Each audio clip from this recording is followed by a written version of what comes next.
Buenas tardes. En 2025 el gobierno ecuatoriano lanza una de las mayores subastas de petróleo en la Amazonía, con más de 2 millones de hectáreas en juego y una inversión petrolera de 467 mil millones de dólares. La producción petrolera se vio en picada, con una inversión de 467 mil barriles de petróleo diarios, pasa a 332 mil barriles de petróleo.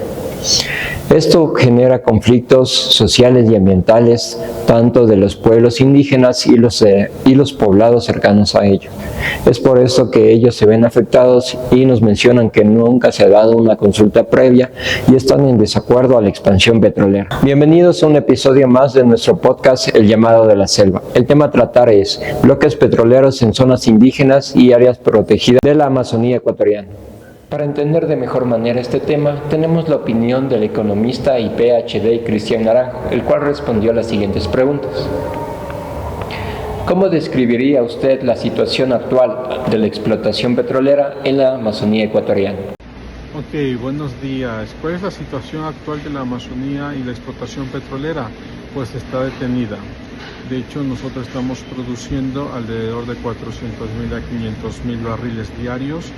Es el mismo promedio que tuvimos hace 10 años y no ha aumentado. A pesar de ser un país petrolero, no hemos aumentado en la producción, lo que quiere decir que tenemos menos recursos económicos, y menos recursos económicos significa que el Estado luego tiene que sacarlos de otro lugar, sea esta la deuda externa, sea esto aumento de impuestos o por donde sea. Entonces, es uno de los factores que bien pudiésemos aprovecharlo, pero que no lo estamos haciendo.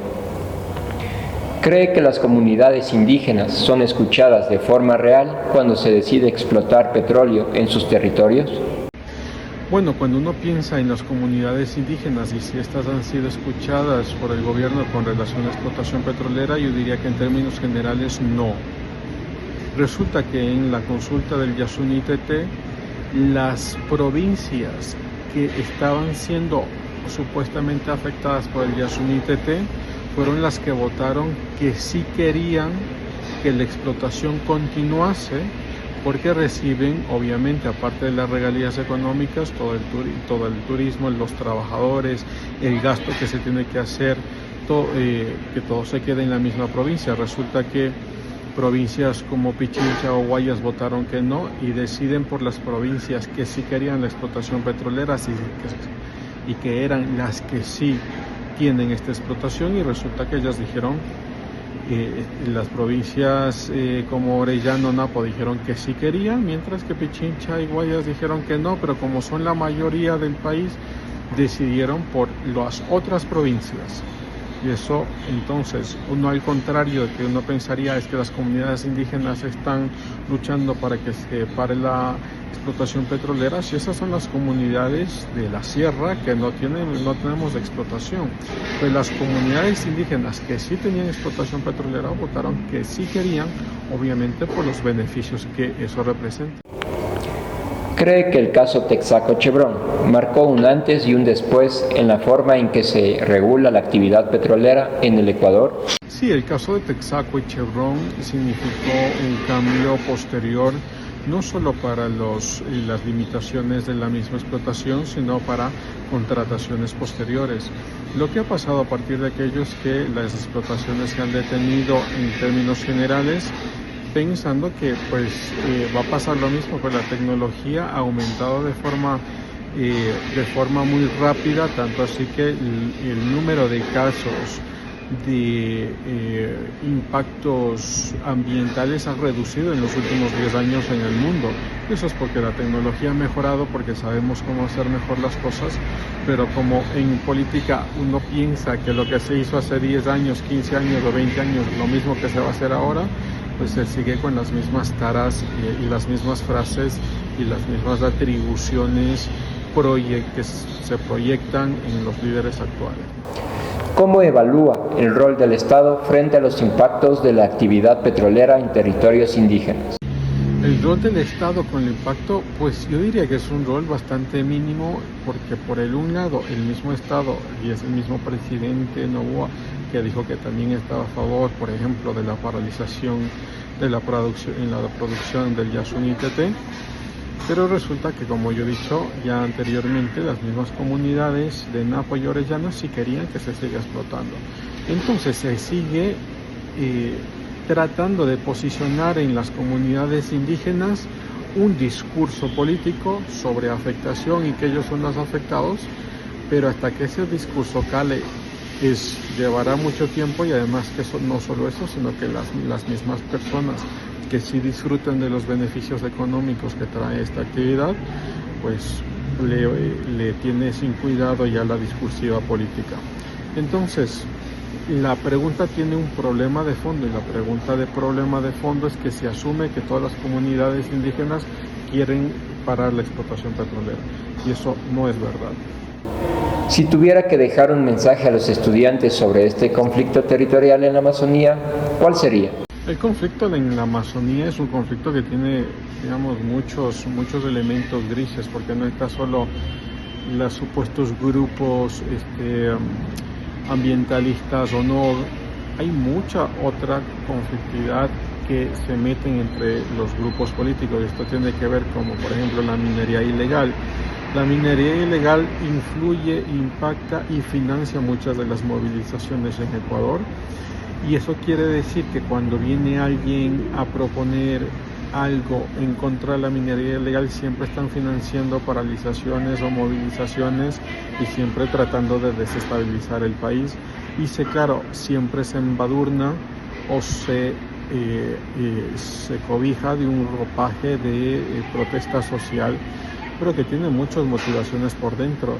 Los mismos grupos narcotraficantes pasan por la Amazonía y también financian grupos terroristas y financian movilizaciones sociales. Entonces realmente no es una cuestión de blanco y negro, sino que hay muchos grises por detrás. Y bueno, tú, Narcisa, ¿qué opinas sobre este tema? Bueno, para empezar podría decir que la explotación petrolera empieza en el año de 1972, pero esto no solamente en este año, ya que no hay cifras específicas, más bien esto se origina en los años 50, mediante el cual hay que tener en cuenta que el territorio amazónico abarca alrededor de 116 kilómetros cuadrados, lo cual representa el 45% del país. Entonces, tenemos aquí que alberga alrededor de 11 comunidades indígenas, las cuales de estas están aisladas, pero están conscientes de que existe población afuera. Entonces, en estas tenemos comunidades como los Shuar, los Guarani, los Cofán, los Shuar, entre otras, las cuales estas se dispersan alrededor de 200 comunidades, las cuales están divididas respectivamente. Entonces, tenemos el caso específico de Sucumbíos y Orellana, el cual se presenta que se encontraron más de 120 lugares contaminados, lo cual resulta preocupante, ya que las comunidades aledañas, las comunidades indígenas resultaron muy afectadas. Se estimula que en toda la Amazonía, en el año del 2020 al año del 2022, se encontraron 600 derramamientos de petróleo, y el cual afectó a todas las comunidades, incluso llegó a producir cáncer en los pobladores.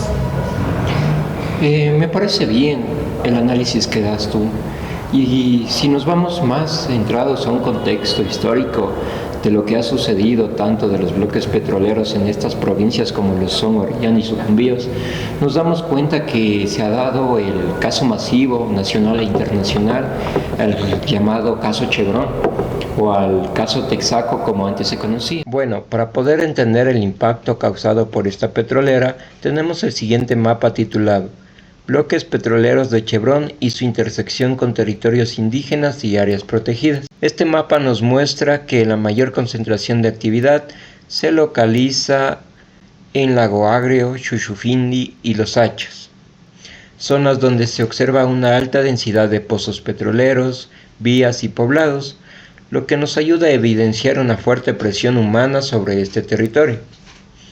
A su vez, la superposición con bosques protegidos, especialmente hacia el Cuyabeno y Aguarico, revela un conflicto directo entre la explotación petrolera y la conservación ambiental. Además que la presencia de ríos atravesando los bloques indica un alto riesgo de dispersión de contaminantes.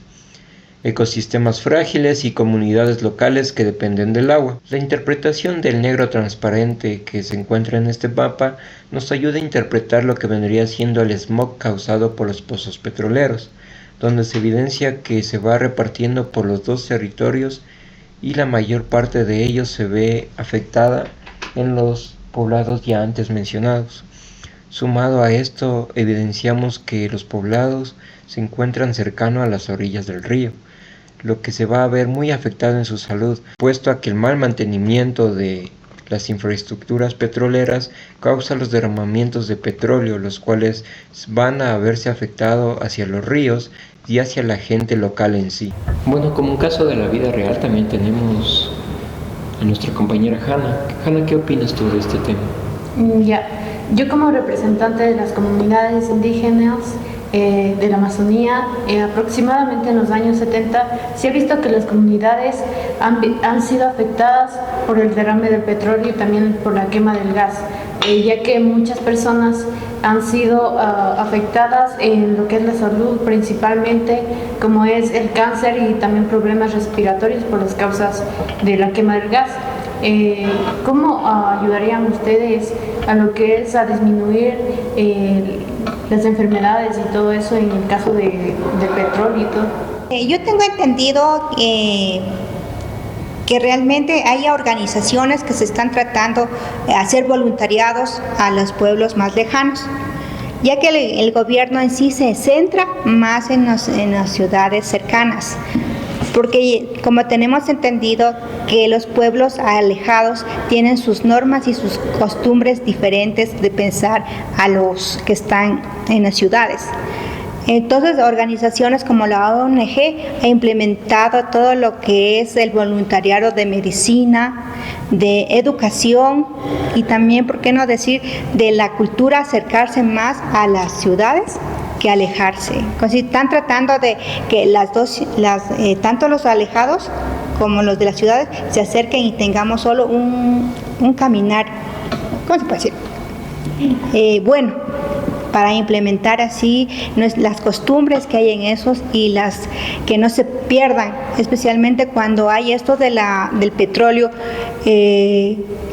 cuando comienzan esto de la explotación, hacen sismos controlados y la gente no está acostumbrada a eso y se aleja más a la ciudad. Por eso las organizaciones están tratando que, ¿cómo se puede decir?, a que se acostumbren y puedan manejar sus recursos económicos ahí dentro de sus territorios. Entonces, aquí me pongo a me vino una pregunta. ¿Cómo el gobierno está ayudando a los pueblos indígenas de la Amazonía? Verás, te respondo directamente, Dolores. Te comento que existe la ley 010, la cual implementa que por cada barril de petróleo será otorgado $1 a la comunidad amazónica. Entonces, para eso también se han implementado lo que es la Constitución del año 2008. Hay que recordar que esta se le reconoce a la naturaleza como sujeto de derechos en el artículo 71 al artículo 74, el cual esta garantiza que si llegara a ser destruida, esta debería restaurarse inmediatamente. Además, se complementa el artículo 57, el cual dice que los derechos colectivos de los pueblos indígenas deberían de ser consultados previamente si se realizara una explotación, pero esta también tiene mucho que ver con la manera en que ésta se pueda llegar a informar, ya que muchas de las veces el Estado no ha tomado en consideración todos estos aspectos ni ha tomado avisos previos sobre si se va a realizar alguna obra o alguna explotación como tal. Pero ¿en dónde queda en proteger a la Amazonía? ¿En que solo el Estado solamente quiere enriquecerse? No, entonces no estaría bien visto como tal. Entonces por eso es lo que se crea lo que es la ONG, las cuales son organizaciones no gubernamentales para tratar este tipo de casos, las cuales mantienen denuncias nacionales, internacionales y locales como tal. Entonces, en el caso de Chernobyl, el cual me mencionas, ¿me podrías responder tal vez por qué estas denuncias no fueron tratadas como tal en el Estado ecuatoriano y fueron tratadas en sí en Estados Unidos? Bueno, más que todo tiene que ver con las presidencias que se han dado con el pasar del tiempo, puesto que, como te mencioné anteriormente, estas presidencias no lo ven como un hecho vandálico, un hecho de terror, como lo ven las comunidades que viven día a día en ese lugar. Estas presidencias solo le ven al bloque petrolero y a los bloques petroleros, le ven como un negocio, le ven como que esto es el sustento obviamente de nuestra economía, y en lugar de llegar a juicios y ganar en sí lo que nos correspondería por los daños causados, ellos quieren llegar a más acuerdos con diferentes petroleras, como nos damos cuenta, en las cuales están divididas en la Amazonía. Tenemos un montón de petroleras como es la Petroecuador, que vienen siendo nacionales e internacionalmente. Entonces, David, me estás diciendo que el ingreso petrolero solamente se ha generado para los ingresos de los mismos países, como son las construcciones de infraestructura, carreteras, educación, inversiones como tal, pero ¿dónde están vistas como tales los derechos de los pueblos indígenas? ¿Dónde queda esto y no son solamente escuchados? Bueno, como te mencionaba anteriormente, desde mi perspectiva creo que esto es una suma de corrupción. Más que todo, no velan por el prójimo. Y como todos bien sabemos, con la ley 010, el dinero que debería ir a las comunidades y pueblos indígenas con el apoyo del GAP no se ha visto. Entonces me estás diciendo que este patrón se repite, no solamente se va a repetir lo que es en Ecuador, Venezuela, Colombia y Brasil, sino que también se repiten en fronteras avanzadas, en territorios indígenas, además de Bolivia, Venezuela, como tú te menciona, el cual genera un impacto muy preocupante para tales. En sí, el petróleo en sí ha generado alertas ambientales en el conflicto regional como tal. Bueno, yo creo que Hanna sería la más responsable en responder esa pregunta, puesto que ella vive el día a día de las comunidades indígenas. Ya, como es el caso Chevron, nosotros como comunidad hemos ido primero a lo que es al Estado con nuestras denuncias, pero no han sido escuchadas, por lo que hemos ido a otros países como es Estados Unidos para denunciar lo que es este caso de Chevron por la causa de los derrames de petróleo que ha habido en nuestras comunidades, que ha afectado a niños principalmente que van a nadar a los ríos, y también por las quemas de gas que ha existido por lo que es la extracción de petróleo. Entonces, cómo esto ha afectado en nuestras comunidades es muy problemático y es un caso demasiado relevante para hablar. Ya, entonces en este caso te menciono que si me dices que la explotación petrolera ha generado contaminación como tal, estamos conscientes, sí, de tal manera, pero ¿en qué caso, si no explotáramos petróleo, de qué dependeríamos económicamente como país? En ese mismo caso, creo yo como comunidad, decimos que el segundo recurso sería los recursos que tiene el Ecuador, como es exportación, incremento de producción, como es el banano, el cacao, y también otros recursos que también puede dar el Ecuador. Ok, estoy de acuerdo contigo, pero aquí no solamente el problema es con el Estado, sino que también son como sino que también la intervención de las comunidades, como sí. Para eso se ha creado lo que es la ONG, en la cual protege a las personas que han sido denunciantes como tal de los casos de la explotación petrolera. Entonces, ¿realmente es bueno que entre la ONG o el Estado como tal? Bueno, yo creo realmente que deben entrar las ONG, como les mencionaba. Creo que nuestras presidencias ya no se quieren ver involucradas en un nuevo caso Chevron. Ellos no quieren ver que la economía del país se vea más afectada, no quieren pagar cantidades de dinero exorbitantes. Entonces, en tal caso te pregunto, ¿quién gana realmente con el petróleo en los territorios indígenas? Yo creo que ganarían los gobiernos, la gente que ve ese dinero así. Pues también tenemos que darnos cuenta que si el gobierno también ayuda, pero también últimamente se ha encontrado cosas clandestinas que donde purifican el petróleo y llevan el gas blanco, y eso se va a Colombia, se va a Perú. Entonces, si el gobierno pone un límite, pero hay más gente que trabaja de eso, entonces ¿cómo el gobierno ayudaría a esas personas que trafican eso? ¿Y cómo ayudaría el gobierno?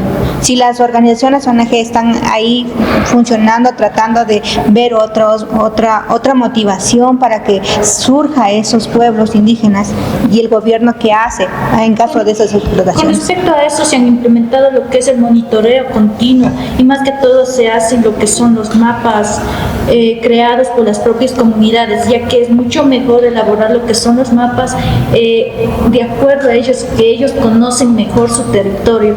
Entonces, nos preguntas, ¿cómo el Estado puede intervenir acerca de esto? Pues para eso se han implementado lo que son leyes de rastreo, gente que está alrededor de las fronteras, administrando, observando cómo esto funciona, lo que entra y lo que sale del país como tal.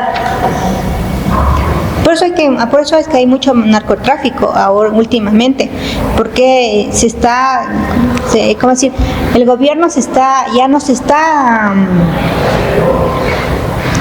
¿cómo se puede decir? Ya nos estaría incumpliendo. ¿Cómo? Ahora el gobierno puso a los militares a que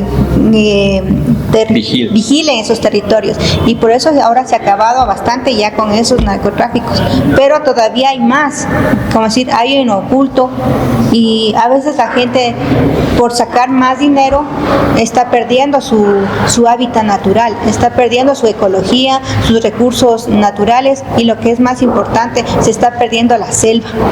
Ok, entonces hemos llegado a la conclusión de que el petróleo no solamente ha generado lo que son ingresos para las inversiones de los estados, sino que también ha producido graves afectaciones en los pueblos indígenas como tales, los cuales son no aislados, los cuales son más afectados, teniendo en cuenta que las especies nativas como son de la flora y fauna también podrían llegar a desaparecer. Entonces aquí se produce lo que son muchas injusticias por parte del Estado, y la ONG ha tratado de darles como tal. Entonces aquí intervienen varios aspectos como son el Estado, la ONG, la academia, el GAD. ¿Qué han hecho cada una de estas? La verdad es que son preguntas muy sueltas y abstractas de responderles.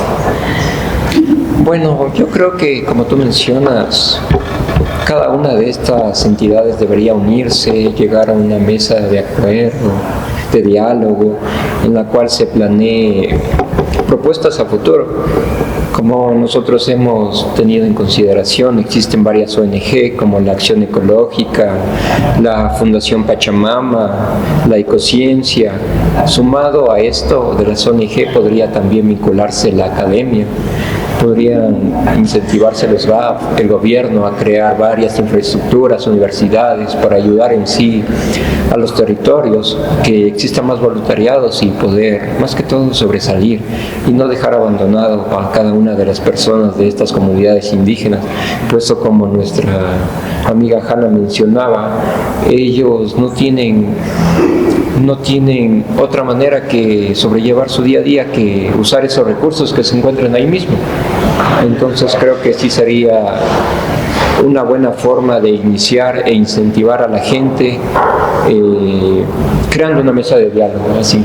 Ok, entonces el Estado ecuatoriano en sí podría representar en sí la visión del desarrollo nacional como tal, pero también podría ser un promotor de la explotación como lo que es Petroecuador. También tendríamos la empresa petrolera, que son nacionales y extranjeras, que hay que tener muy en cuenta, ¿no? Entonces tenemos comunidades indígenas de la Amazonía, las cuales han sido las afectadas. Tenemos sindicatos de petroleros, los cuales trabajan en explotación petrolera como cual. Entonces estas presentan reclamos, todo este tipo de aspectos. Tenemos reclamos, pueden ser reclamos laborales o sociales a la vez, o organismos de de justicia, como la ONG o medios de comunicación académicos, como es Amazonía Comunícate, el cual estas informan y analizan cada uno de estos aspectos, la población civil ecuatoriana como tal, y por último el Banco Central del Ecuador, que es la más y menos importante, que es la cual se encarga de las finanzas públicas que cada bloque petrolero produce por cada barril de petróleo que se produce semanalmente o al día o anualmente a la vez. Entonces todos estos ingresos económicos a la vez podrían estar sirviendo como para el desarrollo del mismo país. Sí. Sí, también tenemos que tener en cuenta que aparte de estos diálogos de la vida y todo lo demás, se podría llegar a la pregunta de ¿y qué vamos a hacer después que se nos acabe el petróleo? Debería existir una mesa de diálogo en el cual el tema a tratar también sería qué recursos o qué manera podemos usar para poder sobrellevar al momento de que se nos acabe el petróleo, cómo podemos sobresalir como país. Pero también tendríamos que tener una misma ideología y un mismo pensar, porque si pensamos diferentes una cosa y otra cosa, nunca se llegará a un acuerdo concreto. Claro, es por ello que para crear una mesa de diálogo también tendríamos que mencionar a cada una de estas entidades que traiga sus preguntas, sus contrapreguntas, sus opiniones y sus acuerdos, si es que se llega así a tratar. Principalmente, como decía, también a las comunidades indígenas que no han sido escuchadas en todos estos largos años y que aún sigue el derrame de petróleo afectando a las comunidades, como decía. Gracias por acompañarnos en este nuevo episodio. Nos vemos la próxima semana.